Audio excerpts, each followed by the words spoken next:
Hi, so this one's called Delivering Difficult Messages to Clients. So giving information to clients about difficult news, things change their circumstances, if they're in trouble with their tenancies or, yeah, there's really, yeah, besides sort of, yeah, oh, well, when reviews are coming up, I suppose, things like that, if you're in that sort of position, just letting them know that we're, about to brace for difficult news. You just let them know that to expect this, and from time to time, it's your job to deliver messages from the service provider, and if they're coming to the end of their funding, or if they're needing to review the circumstances of why they're receiving your service, then yeah, just let them in, and you're the person to deliver that. Just let them know gently that yeah, that's coming up, and it's a funding issue generally when we need to check in and review. It's also good practice. It's good for us to do is check in and yeah, help that client with the issues. So if you know the client well, you can, even you're about to brace them with difficult news, you can say, "Oh, remember that time when um, such and such happened, and this is similar to that, and this will be something that we'll have to work through, and it'll be similar to that time when." So that's a really good line to give your vulnerable person that you're delivering the difficult messages to. But keep it warm and sort of yeah, just um, it might be about imparting passing of a loved one, or yeah, these sort of things that um, come up from time to time.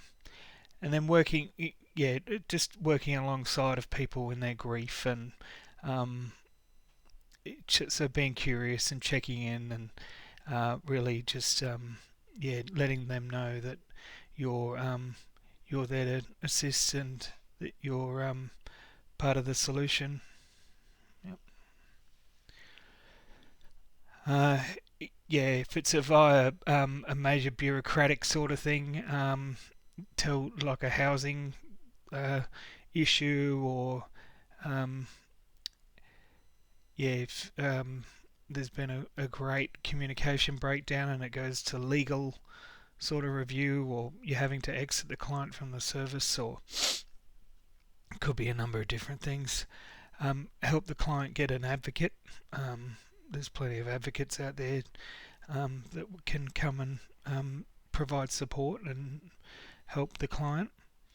Um, yeah, so with that thing, like letting the client know about parameters to service, and so funding changes, so that can generate discussions on what what are your long-term plans, what sort of what sort of things would you like to do in the future. So yeah, look, applications to other agencies, or yeah, if they needed a funding review, or they were eligible for some other sort of home help, or look, in it, where I'm from, in a mid-sized city, there's plenty of sort of financial aid agencies around that you can tap into to help with financial stress, and yeah, so you can basically Google that, so the area, and maybe financial aid or welfare, or these sort of services that you can find, or talk to somebody who's been around in the area for a while and they might know. But I think when a person is in crisis, it's never too it's never too sort of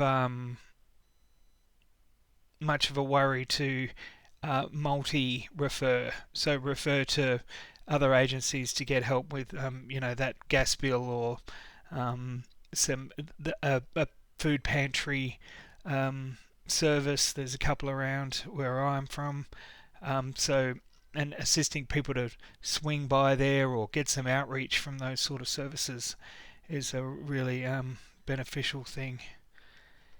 Um, so, what's next? What are we going to do next with your care and what you need?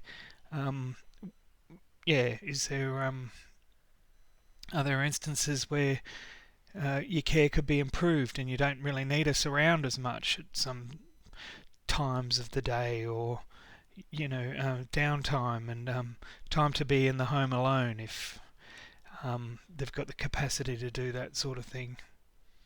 Yep. What is really needed? So I think downtime for clients and participants is really underrated. Um, Not just sort of vegetating with TV or something. Maybe getting up and going for a walk out in the around the neighbourhood, around the block. I think that's a really important thing that needs to happen. Um, so yeah, okay. So so if you're delivering a message about change making in the way a household runs, or it's usually so what I'm talking about is the grocery, the menu planning, the sort of the shopping incorporation, bringing food into the homes or into the settings and how that's distributed. Um, so being clear about um, normalized routines in the homes or in the setting, being able to just impart knowledge on how um, the uh, the meal times are at a natural time. Um,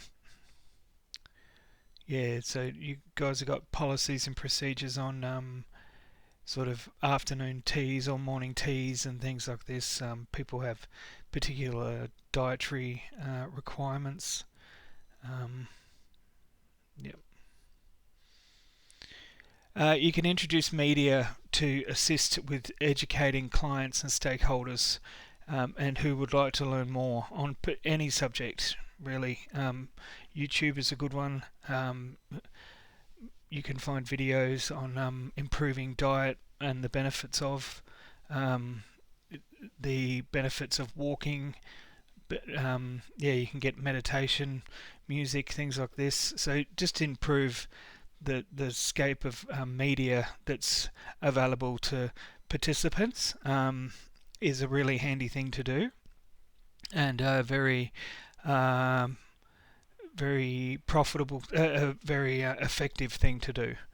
Um, it, so if you've got an iPad um, or a couple of iPads or however people can sort of scroll through and get some extra information, watch a few videos every now and then on, do research um, and talk that up. It's like an encyclopedia on the computer. That's how you can sort of sell it to your clients, and there'll be an answer in there for, comforting, letting us validation, letting us know we're on the right track with things. So the benefits of, you can see people's transformations online as well in videos.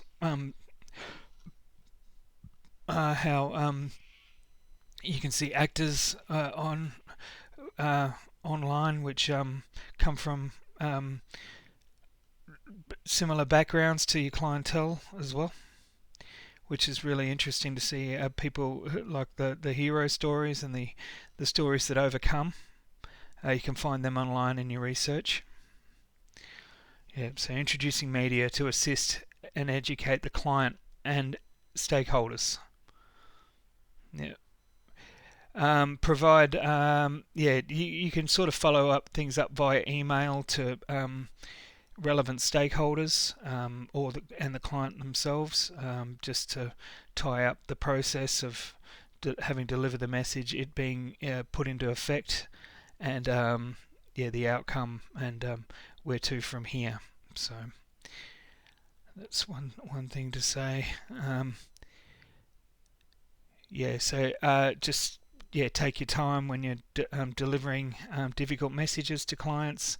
Um, just take your time with make sure you're in a good space, make sure you feel solid in yourself, you've had good sleep and stuff like that. So yeah, you're prepared, and it's generally the outcomes are better once delivered, in my experience. So I've delivered a lot of difficult messages to clients over the years, and yeah, most of them were just inflated in my own mind. If you get my drift, yeah. Okay. Um, yeah, if an employee or a colleague is tricky around certain subjects or whatever, just let your supervisor know as soon as that is apparent. Um, yeah, so if you're because the emotional wave will be quite high and there'll be a fair bit of anxiety and it comes out in weird and wonderful ways. So just keep an eye on your colleagues, um, and yeah, if anything, um, any annoyance sort of come, I don't know, just look out for anything that might be different because of the high emotional quote content that's around. Um, so deliver respectful understanding to all impacted. So yeah, so how to just make sure people have got what they need, um, reassure that things will be okay, and the supports are in place. Um, yeah, and even um, just helping to embracing conversations, that helps clients and participants to get their head around it emotionally as well, and to yeah. So record it all in notes, in your case notes, or support notes. Do that in a timely manner, recording. So yeah, with the client, we generally we're beyond instruction. People are quite ingrained in their style. So our long-term goals is to just improve the healthy intake of information and just prospering ideas. Yeah. Okay, so thanks very much. That's delivering difficult messages to clients.